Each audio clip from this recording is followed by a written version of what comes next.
मेरिटमा अथवा योग्यता क्रममा मेरो र्याङ्क माथि थियो र मेरो स्कोर बढी थियो भने कोटाको थ्रुबाट आरक्षण रिजर्भेसनको थ्रु क्याटेगोरीबाट किन कम स्कोररलाई चाहिँ मभन्दा कम स्कोर ल्याएको स्टुडेन्टले राम्रो कलेज पाउने गर्दछ त? कतिपय स्टुडेन्ट्सहरूले पीडा पनि पोखिरहनु भएको थियो, हामीले मेसेज पनि पाएका थियौँ र सोच्यौँ कि तपाईँहरूलाई यसको बारेमा पनि एउटा ठोस जानकारी गराउनु नै उचित रहनेछ। यदि तपाईँ इन्जिनियरिङ फिल्डको हुनुहोस् अथवा कुनै पनि फिल्डमा, चाहे लोकसेवा दिनलाई अथवा कर्मचारीकै फिल्डमा हुनुहुन्छ, कतै पनि हुनुहुन्छ भने हामीले आरक्षण फेस गरेकै छौँ र कता कता आफूभन्दा कम स्कोर ल्याएको क्यान्डिडेटले आफूभन्दा बढी प्रोत्साहन पाउँदा अथवा बढी समय पाउँदा अथवा बढी त्यो भ्यालु पाउँदा नियमअनुसार हामीलाई कता कता पीडा भइरहेको महसुस गर्ने गर्दछौँ। तर त्यो भयो कसरी, किन, आखिर इतिहास के हो त त्यस पछाडि? आज हामीले तपाईँहरूलाई यो भिडियोमा सो कुराको ठोस जानकारी गराउनेछौँ। सकेसम्म संक्षिप्तमै हामीले जानकारी गराउने प्रयास गर्नेछौँ। तसर्थ मेडबिड्स नेपालको यो भिडियोलाई लाइक गर्न नभुल्नुहोला र हामीलाई सब्सक्राइब गर्न नभुल्नुहोला, because you will still get so many updates like this. अब कुरा गरौँ अब आजको हाम्रो मुख्य टपिक रिजर्भेसन अर्थात् आरक्षण अथवा क्याटेगोरी वाइज के हो त यो इस्यु। हामीले अनलाइनमा अथवा डिजिटल वर्ल्डमै अहिलेसम्म भनौँ त्यो चाहिँ ठिक हो कि यसलाई हामीले वास्तविकतामा चाहिँ यसरी लडाइँ नै गर्दैनौँ। सो हामीले अब डिजिटल वर्ल्डमा पनि यसलाई किन यसरी विवाद भइरहेको हेर्छौँ त? बारम्बार प्रत्येक सिचुएसनमा प्रत्येक वर्ष यस्ता विवादहरू उठिरहेका हुन्छन्, पक्ष विपक्ष दुइटैका रहेका छन्। So why would you do that then? Let us clarify you today. आजको यो भिडियो पश्चात तपाईँको यो बर्निङ टपिकमा क्ल्यारिफिकेसन प्राप्त हुनेछ र आशा गर्दछौँ अब डिस्कसन पनि सकिने छ होला कि। र भिडियोको अन्त्यमा तपाईँहरूको के विचार रहेको छ त? कि आरक्षण नदिनु नै उचित हो कि आरक्षण दिए पनि सर्टेन क्याटेगोरिज अथवा एउटा केही अल्टरनेटिभ्स अपनाउनु उचित रहन्छ त? तपाईँले कमेन्टमा पनि लेख्नुहोला र हामीले पनि लास्टमा अन्त्यतिर भिडियोको यसको बारेमा थोरै चर्चा गर्ने नै छौँ। अब आरक्षण वास्तवमा के थियो अथवा कसरी स्टार्ट भयो त? सो कुनै पनि कम्युनिटीमा, देशको कहीँ पनि एउटा माइनर ग्रुप रहेको छ। Minor group in the sense with the language अथवा एक्सेस रहेको छैन, राज्यको पावरको, राज्यको अधिकारहरूको एक्सेस रहेको छैन। जस्तै हामीले अब राउटे कम्युनिटीलाई पनि मान्न सक्छौँ, सुकुम्बासीहरूलाई पनि त्योसम्मको अहिलेसम्म राइट हुँदैन। यो एकदमै पुरानो रुट जडा गाडेको डिस्क्रिमिनेसन रहेको छ माइनोरिटिज र अब कसरी चाहिँ माथिल्लो वर्ग र तल्लो वर्ग छुट्याइएको थियो भनेर।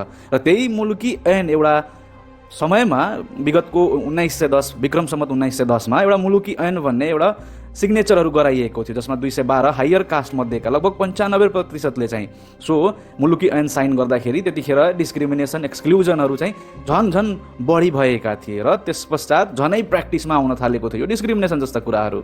र अब यो त तपाईँले बुझिसक्नुभयो कि रिजर्भेसन कस्ता ग्रुपलाई दिने गरिन्छ र के हो त। सो टाइटल वाइज यसो हेर्नुहुन्छ भने कस्ता ग्रुपलाई भन्ने गरिन्छ त? माइनोरिटी। सो इन्डिजिनस, दलित अर्थात् आदिवासी जनजाति, मधेसी, महिला, मुस्लिम रिलिजियस ग्रुपमा पर्नुभएको छ भने सो अब फेरि सोच्नु होला महिलालाई चाहिँ किन त? महिलालाई अझै पनि किन त्यो ठाउँमा राखिएको छ भन्दा all Nepali women are victims of gender discrimination र यो पनि एकदम धेरै वर्षदेखि नै चलिआएको रहेको कारणले गर्दाखेरि नै त्यो डिस्क्रिमिनेसनको कारणले गर्दाखेरि माइनोरिटिजमा कन्सिडर गर्ने गरिन्छ। फेरि मधेसीको पपुलेसन तपाईँले हेर्नुहुन्छ धेरै नै रहेको छ, बट स्टिल किन माइनोरिटिजमा काउन्ट गर्ने गरिन्छ भन्दाखेरि राज्य पक्षले त्यतिखेर जुन विभेद फैलाएको थियो त्यो बेलादेखिको। जस्तै तपाईँले यहाँ पनि अरू विभिन्न कास्टहरू हेर्न सक्नुहुनेछ। विभिन्न कास्टहरू सार्की, पासवान, च्यामे, पोडे, मुसहर, यता मगर, शेर्पा, तामाङ, गुरुङ, राई, चेपाङ, तपाईँले यहाँ सबै हेर्न सक्नुहुनेछ। र यसरी अब हाम्रो देशको संविधान अनुसार यस्तो टाइटल गरिएको छ माइनोरिटी ग्रुपलाई। र अब यो माइनोरिटी ग्रुपलाई इतिहासकोबाट केलाउँदाखेरि इतिहासमा कसरी आयो त? यो स्टार्ट कसरी भयो भन्दाखेरि धेरै समयमा एउटा इक्वालिटी अथवा पब्लिकलाई इक्वल सर्भिस, इक्वल फेसिलिटिजहरू धेरै पुरानो नेपालको पुरानो परापूर्वकाल इतिहासदेखि नै यस्तो प्र्याक्टिस चलिआएको छ। र जुन प्र्याक्टिसलाई अझ हाम्रो वंशानुगत रुलर्सले त एकदमै उत्थान नै गरेका थिए। वंशानुगत रुलरहरू कति ठाउँमा चाहिँ अलिक क्रूर भएका कारणले, यदि हाम्रो च्यानलमा भिडियो तपाईँले द फर्स्ट डक्टर भनेर अथवा फर्स्ट हस्पिटल अथवा हाम्रो हेल्थ केयर सिस्टमको हिस्ट्री भएको भिडियो हामीले राखेका छौँ, यदि तपाईँले सो भिडियो हेर्नुहुन्छ भने इतिहासको बारेमा थोरै जानकारी पाउनुहुनेछ। र नेपालको पहिलो डक्टरलाई पनि राजाकै पर्मिसनबाट बाहिर इन्डियातिर पठाएपछि पनि फेरि फर्केर आउँदाखेरि राजदरबारमै सेवा गर्नु परेको थियो। र यसरी त्यतिखेर अब शासक वर्गहरूले चाहिँ विभिन्न डिस्क्रिमिनेसनहरू ल्याउने गर्दथ्यो भने अब डेमोक्रेसी आएपछि के हो त? It is the general will for the people, of the people and by the people. हामी सबैले बुझ्ने गरेका छौँ र त्यसरी हामीले कन्क्लुड गर्न सक्छौँ कि शासक वर्गहरूले, वंशानुगत शासक वर्गहरूले थुप्रै डिस्क्रिमिनेसन, एक्सप्लोइटेसन, मार्जिनलेसनलाई चाहिँ एकदमै बढावा दिएका थिए, जसले गर्दाखेरि अब यो रिस्टोर गर्नको लागि चाहिँ रिजर्भेसन जस्ता शब्द अब प्रयोगमा आए। र यसरी अब एउटा वर्गबाट हामीले डिस्क्रिमिनेसन स्टार्ट गरेपछि अर्को वर्गलाई त अब विभिन्न स्टेटको फेसिलिटिज, इस्युज, त्यो अधिकार, हक अधिकारबाट वञ्चित रहेको पाइयो। र त्यतिखेरको एउटा इक्जाम्पल लिँदाखेरि चाहिँ अब त्यसरी अरू प्रोग्रेसहरू भइरहेका थिए, डिस्क्रिमिनेसनहरू त्यतिखेर भइ नै रहेका थिए, तर एउटा डाटा चाहिँ अझै पनि हामीले लेटेस्ट डाटा प्राप्त गर्न सकेनौँ। But if you find somewhere हामीलाई पनि जानकारी गराउनु होला। बट यो चाहिँ एउटा सर्टेन इन्फर्मेसनको लागि, जस्तै 70% graduates from the higher caste, then after जनजातिबाट 3% जस्तै यहाँ 6% फ्रम जनजाति एन्ड 3% फ्रम दलित भनेर यसरी एउटा डाटा निकालिएको थियो। एजुकेसन सिस्टममा ग्रेजुएट्स यतिका रहेका छन् भनेपछि यहाँनिर हामीले दुरुस्तै हेर्न सक्छौँ कि के कारणले वञ्चित रहेका थिए भन्ने जस्ता कुराहरू बुझेर अब यो देशमा चाहिँ त्यस्तो अब रिजर्भेसन जस्ता शब्दहरूको प्रयोग गर्न थालिएको थियो। र यो त्यतिखेर पनि फेरि जस्तै 1960-90मा पनि हाम्रो राजा हाम्रो देश एक भाषा एक भेष भन्ने हिसाबले चाहिँ अब झनै डिस्क्रिमिनेसन त्यतिखेर पिक भएको थियो र माइनोरिटिजहरू चाहिँ एक साइड एउटा छुट्टै ग्रुप नै मानेर हेला गर्ने जस्ता भेदभाव गर्ने जस्ता भेदभावमा परेका थिए र मुलुकी ऐन त हामीले पहिला तपाईँलाई अघि नै भनि नै सक्यौँ। र यसरी डिस्क्रिमिनेसनको इतिहास रहेको छ। यसरी डिस्क्रिमिनेसन सुरु भएको थियो र ग्याप एउटा क्रिएट भएको थियो र सोसाइटीमा एउटा वर्ग छुट्टिएका थिए, दुई वर्ग अब विभिन्न छुट्टिएपछि अनि अब तपाईँले यहाँ यसरी हेर्न सक्नुहुन्छ विभिन्न देशमा यस्ता प्र्याक्टिसहरू भइ नै रहेका छन्, रिजर्भेसनको प्र्याक्टिसहरू। र यो अब किन भइरहेको छ भन्दाखेरि बुझ्नुहुन्छ भने to remove the inequality, discrimination and exclusion from Nepali society. भिडियोको अलिक अन्त्यतिर हामीले तपाईँहरूलाई उदाहरण पनि दिनेछौँ कि यी सब गरेर कसरी इक्वालिटी प्राप्त हुन्छ त, माइनोरिटिज कसरी अपलिफ्ट हुन्छन् भनेर। बिकज यो सबैले गर्दाखेरि एकदम एसेन्सियल नै देखियो रिजर्भेसन अथवा आरक्षण प्राप्त गराउनु माइनोरिटी ग्रुपको लागि टु अपलिफ्ट देयर लिभिङ।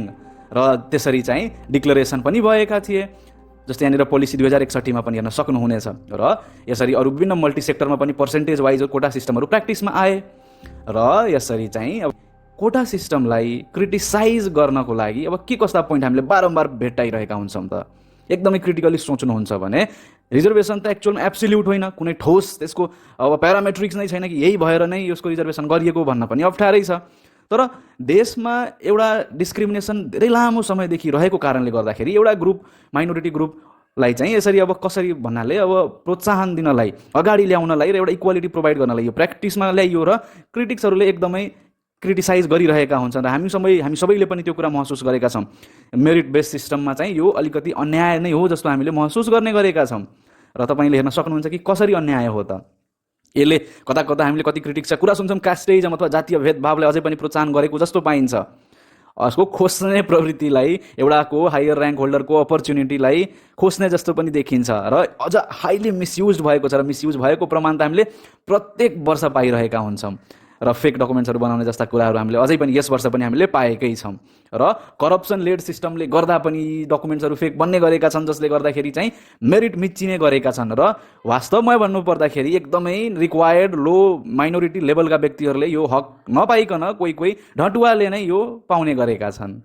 अब अल्टरनेटिभ के हुन सक्ला त, तपाईँले सोच्नु भएको छ अल्टरनेटिभ के होला त? कमेन्ट बक्समा अवश्य पनि अल्टरनेटिभ हामीलाई लेख्नु होला, के होला बेटर। र यसरी सोच्दाखेरि कति बेला लाग्छ हामीलाई कि इकोनोमी पोभर्टीलाई चाहिँ कन्सिडर गर्दाखेरि आइडियल हुन्थ्यो कि भनेर, तर त्यसलाई पनि अलिकति एज्युम गर्न चाहिँ अप्ठ्यारै रहेको छ र जसले गर्दाखेरि चाहिँ त्यसलाई अब नपाइएको, यो पोभर्टीलाई नै अब अप्लाई गर्न नसकिएको हो। र फेरि तपाईँले फेरि सोच्न सक्नुहुन्छ कि किन त अरू पनि उपायहरू हुन सक्छन् नि त, जस्तै कतिपय हाम्रो दिमागमा आइरहेको हुन्छ यदि रिजर्भेसन दिनै छ भने रिजर्भेसन दिने स्टुडेन्टको लागि पनि सर्टेन मार्क्स तोकियोस्, यदि स्कोर गर्यो भने normal merit common rank holder भन्दा चाहिँ जेनरल भन्दा चाहिँ यति मार्क्ससम्म ल्याउनेहरूबाट चाहिँ स्कलरसिप कोटा दिने गर्ने जस्ता कुराहरू कतिपय हामीले आइडियाहरू दिने गरेका छौँ अल्टरनेटिभको रूपमा।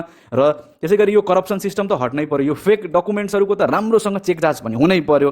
यस्ता कुराले के था, ओरिजिनल स्टुडेन्ट जो वास्तवमै रिक्वायर्ड छन्, जो वास्तवमा जुन कम्युनिटीको स्टुडेन्ट अथवा क्यान्डिडेट लायक छ सो सिटको लागि, सो स्टुडेन्टलाई चाहिँ प्रदान गर्नु कति बेटर होला कि।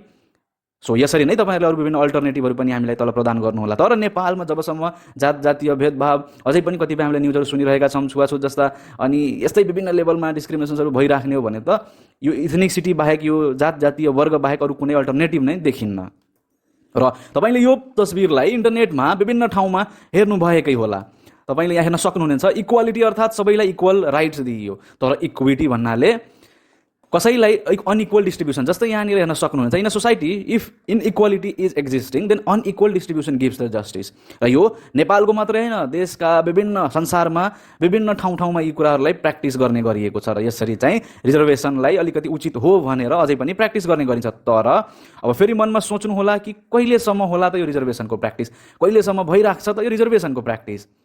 सो त्यो तपाईँले सोच्दै पनि एउटा कुरा ध्यान राख्नुपर्नेछ, विभेद होइन सद्भाव फैलाउँ र सायद समयमा नै अन्त्य हुनेछ। जस्तै उदाहरणको रूपमा अब पिजीमा यस वर्षदेखि हामीले सुप्रिम कोर्टबाट पनि आदेश आएका सुनेका थियौँ, हामीले आदेश आएकै सुनेको थियौँ कि पिजीमा, बिकज अब एउटा कुनै पनि दलित वर्गको व्यक्ति विद्यार्थी होस्, क्यान्डिडेट होस्, एमबिबिएस गरिसकेपछि ऊ एउटा मेडिकल अफिसर अथवा अधिकृत लेभलको व्यक्तित्व बनिसकेको छ र अब उसलाई फेरि रिजर्भेसन नदिने जस्तो र अरू थुप्रै पनि रिजनिङ्सहरू सुप्रिम कोर्टले प्रदान गरेको थियो। र यसरी अझ पनि हामीले आफ्नै पनि सोसाइटीमा आफ्नो क्लासहरूमा हेर्ने गरेका छौँ, विभिन्न दलित फ्यामिलीबाट कतिपय स्टुडेन्ट्सहरू, साथीहरू यस्ता हुनुहुन्छ जसले चाहिँ रिजर्भेसनको आडमा आफ्नो अध्ययनलाई अगाडि बढाउनु भएको छैन, कतिपय इन्डिपेन्डेन्टली पनि आउनु भएको छ। सो चेन्जेसहरू आइरहेका छन्, मौका पाउने अनुसार फेजहरू चेन्ज भइरहेका छन् र पुस्ता पुस्ता यसरी नै बदलाव आउने नै छ। तसर्थ अब तपाईँ आफै पनि सोच्नुहोस् कि आरक्षण राम्रो कि नराम्रो, र राम्रो हो भने के गर्दा बेटर होला त।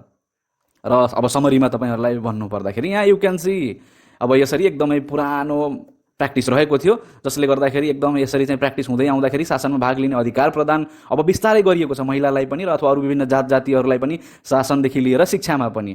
र यसरी अब यो निर्माण हुनेछ, सकेसम्म एउटा बराबर इक्वालिटी चाहिँ अब डेभलप हुने नै छ हाम्रो देशमा पनि। सो आशा राखौँ हामी सबैको सद्भावले गर्दा पनि एकदमै यो कुरा चाँडो अन्त्य हुन मद्दत पुग्ने नै छ।